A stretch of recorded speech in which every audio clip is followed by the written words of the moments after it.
Hi guys, I'm George. Today we'll have a look at this Aero 1 Mini Eclipse RGB PC case. Man, this one has a long name. Anyway, specification wise, this case has 459mm in height, 210 in width and 403 in depth. It can accommodate a micro ATX or a mini ITX motherboard, CPU coolers up to 161mm and video cards to 327mm. Body material is SPCC. I have to look online because I didn't know what the hell it means. That translates as cold rolled steel sheet.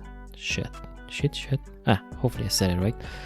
Comes in black or white and weighs around 6.5 kilos. You know, same as two juicy watermelons.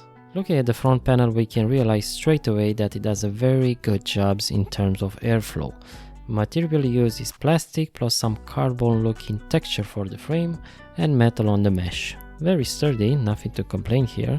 Comes with 3 120mm RGB fans pre-installed plus an additional dust filter if the user wants to stop some dust going in, as by default there is no dust filter installed. Let's have a quick sample of how the front fan sounds at full RPM.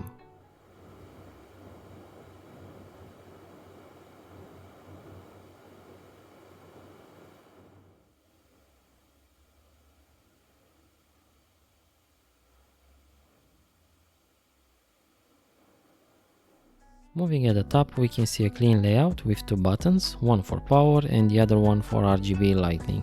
And if we are discussing about RGB, let's see them a little bit in action.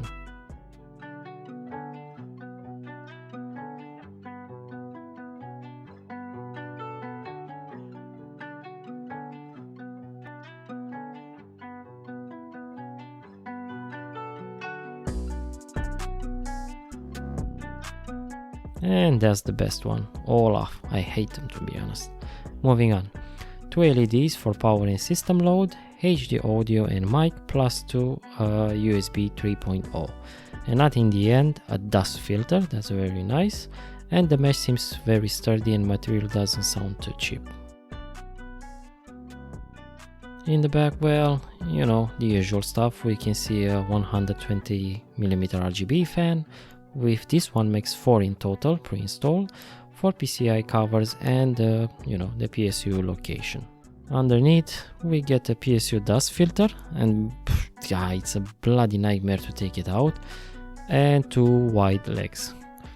Good thing as those are not flimsy at all. The back panel is made out of metal and completely flat or standard, and the main door or panel is made out of some quite heavyish tempered glass, which is good, because I've seen worse on more expensive cases. To look inside, all you have to do is remove 2 screws, nicely positioned, so you don't leave fingerprints, and pull back the glass.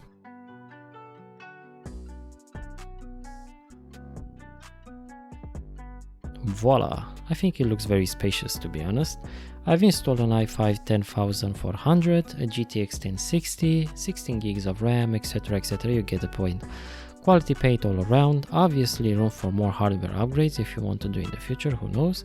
Cables do sit tidy, and I'm happy that it didn't use white on the inside as well, at least this is my personal opinion. At the bottom of the case there is space for another 2 fans if you want to fit some. Totally unnecessary, but looks cool, I guess. The mesh is more than okay, plenty of access for wiring your motherboard lower connections, and nice perforated PCI cover plates. Looking a little bit higher, we can see the 120mm exhaust RGB fan with rubber plates. That's actually pretty nice, and obviously space if you want to fit a 120mm water cooling radiator. Here is where this case really shines. Lots of space for fans or radiators. That means you'll have plenty of space for your top wires without hitting other cooling hardware. Honestly, I really love it. Moving on the front panel, we can see how the wiring could possibly look like. That's completely up to you. And what space you get for your 120 or 240mm radiator if you want to fit one. Little bit lower, we can mount 2 SSDs, possibly front and back, don't know for sure, and plenty of access for wiring management.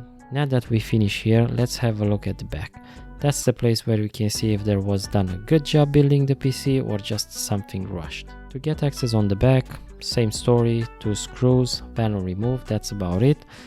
The metal is a little bit thinner, but not that bad, and use the screws as guidance for both panels.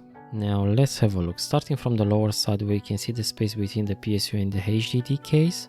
Seems okay-ish. Keep in mind this PSU was not modular, might look cleaner with the modular one. I think the wire management is pretty decent, sure others can do a better job, but hey ho. We can see the fan sub or controller, massive cutout for your motherboard, so you don't need to take it out if you want to change your cooling hardware. And on the top, absolutely more than enough space for any wiring. Depth is more than enough on the sides as well, so you can hide or manage your wiring just like a pro. One more thing, temperatures, right? Been playing for a while, and on Ark Survival Evolved I've got roughly 80 degrees on the GPU. Keep in mind that this 1060 has basic cooling, nothing fancy whatsoever, and 60 on the CPU with stock cooler and ambient temperatures around 25 degrees. I think this case done a pretty good job in cooling, and on idle around 37 degrees on GPU and 30 on CPU. And that's it guys, thanks for watching this video, listen to my crappy English, and if you find this clip useful, hit that like and subscribe button. Stay safe.